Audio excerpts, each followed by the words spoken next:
Halo guys, kembali lagi di Rika Official.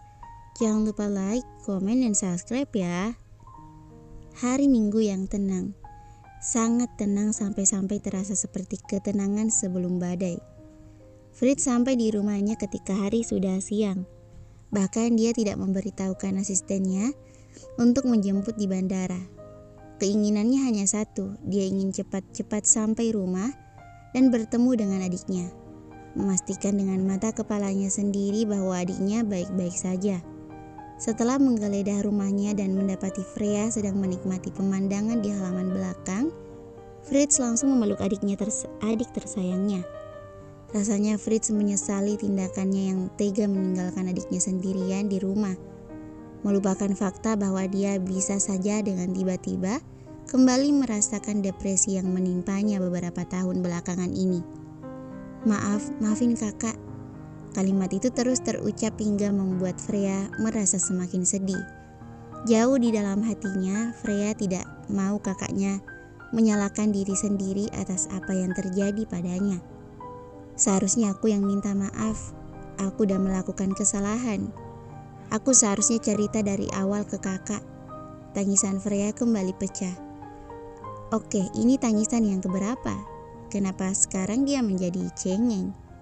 Mendengar adiknya mengungkapkan apa yang ada di hatinya, Fritz memeluk adiknya dengan erat. Dia memang penasaran dengan apa yang dimaksud Freya, tapi dia menahannya, menunggu saat yang tepat bagi Freya untuk menceritakan kepadanya tanpa pemaksaan.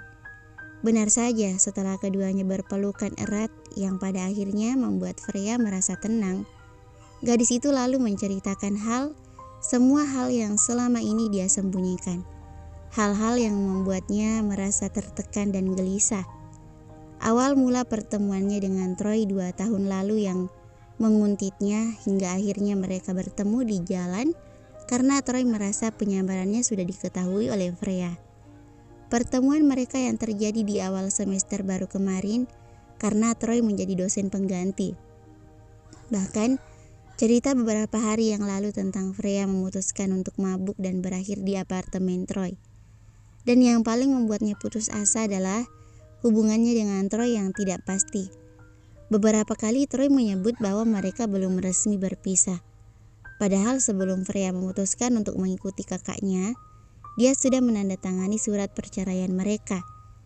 Berkali-kali Fritz hanya bisa mengatur napasnya, berusaha agar dia tetap setenang mungkin meski dadanya dipenuhi dengan gemuruh amarah. Dia tidak ingin lepas kendali di hadapan adiknya yang hanya akan memperkeruh keadaan. Yang paling fatal, membuat Freya ketakutan dan semakin menyalahkan dirinya sendiri. Andai saja waktu itu dia lebih cepat menemukan adiknya dan memutuskan untuk mengungkap identitas Freya, ini semua mungkin tidak akan pernah terjadi. Adiknya tidak akan pernah merasakan sakit hati yang terlalu dalam karena perbuatan laki-laki yang tidak bertanggung jawab itu. Oke, sekarang dia sudah mengetahui pokok permasalahannya. Berarti dia tahu harus berbuat apa untuk menyingkirkan hama yang menggerogoti hidup adiknya.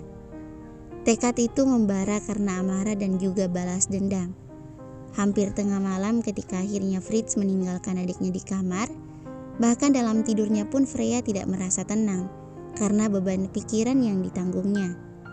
Dalam keheningan kamarnya, Fritz menghubungi sekretarisnya untuk dibuatkan janji makan siang dengan seseorang. Sangat penting sehingga besok dia sudah harus bisa bertatap muka dengan orang penting itu. Paling tidak saat ini dia bisa dianggap penting. Jadwal kuliah Troy hanya hari Rabu, tapi entah kenapa dia sangat ingin datang ke kampus dan menikmati suasana kampus yang sebentar lagi akan dia tinggalkan. Betapa aroma buku dan semangat para kaum muda itu membuat jiwanya kembali bergelora. Troy duduk di bangku taman sendirian, mengingat masa kuliahnya yang sudah terlewat 12 tahun lamanya. Wow, 12 tahun. Ketika sedang menikmati suasana tenang di kampus, tiba-tiba ponselnya berdering. Bagian akademik menelponnya. Untuk apa? Halo, maaf Sir, apa Anda ada waktu hari ini? Ya ada. Hari ini ada yang mencari Anda, meminta Anda untuk bertemu dengan beliau saat jam makan siang. Apa bisa? Siapa? Troy penasaran. Selama tinggal di Canberra, dia sebisa mungkin tidak memiliki kontak dengan banyak orang, kecuali mereka yang berhubungan dengan perusahaannya. Tuan Fritz Mayer. Kejutan yang mencengangkan. Oke, mungkin seorang Fritz Mayer akan dengan mudah menemukan keberadaannya, tapi dia tidak menyangka bahwa orang sesibuk itu ingin menemuinya. Oke, beri aku nomornya. Aku akan menghubunginya secara pribadi.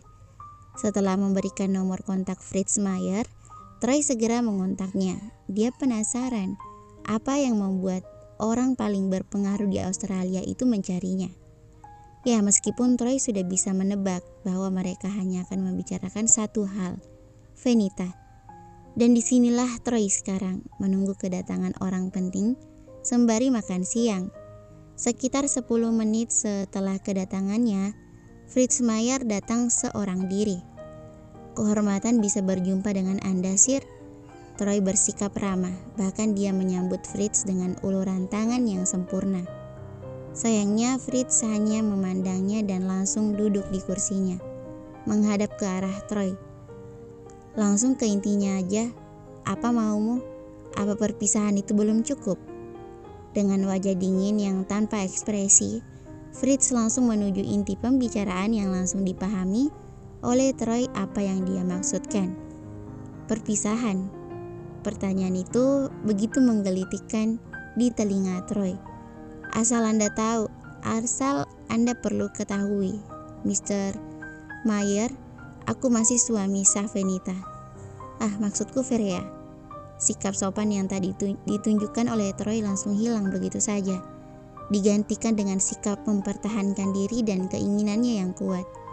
Troy sangat puas dengan apa yang baru saja dia ucapkan. Fakta itu akhirnya diketahui oleh laki-laki yang dengan licik membawa dan menyembunyikan istrinya. Ditambah lagi dia malah mengganti identitas istrinya agar sulit ditemukan.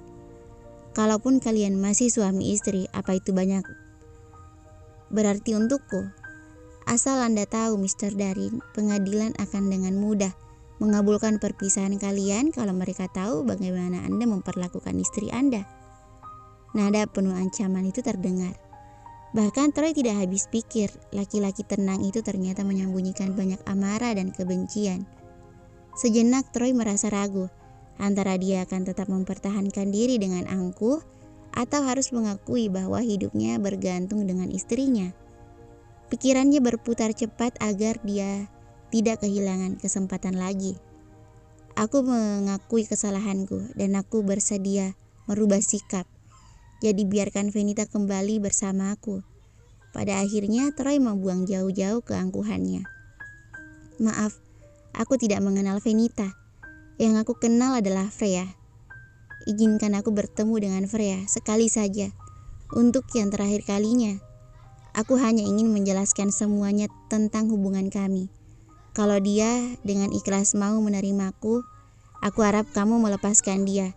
Tapi kalau dia sudah memilihmu, aku akan melepaskan dia dengan senang hati. Troy akhirnya mengambil keputusan. Dia memang sangat ingin kembali bersama dengan istrinya. Tapi pada akhirnya dia sabar bahwa memaksakan kehendak itu bukan pilihan yang tepat. Mungkin dia akan kembali bersama dengan Venita. Tapi kalau gadis itu tidak menginginkannya, tentu itu hanya akan membawa penderitaan. Padahal yang diinginkan Troy adalah kebahagiaan istrinya. Itu yang utama. Terlihat Fritz Mayer ragu-ragu. Dia terlihat tidak rela kalau perempuan yang disayanginya harus bertemu dengan Troy. Iya, laki-laki mana yang mau melihat orang tersayangnya bersama dengan laki-laki lain? Apa aku akan mempercayai perkataanmu? Aku bahkan tidak mau membayangkannya. Dan satu lagi, suka tidak suka, aku akan terus ada dalam hidup Freya. Tak peduli bagaimana kamu berusaha sekuat tenaga untuk memisahkan kami. Setelah mengatakan perkataan yang penuh dengan nada sinis, Freya bangkit dan meninggalkan Troy di mejanya.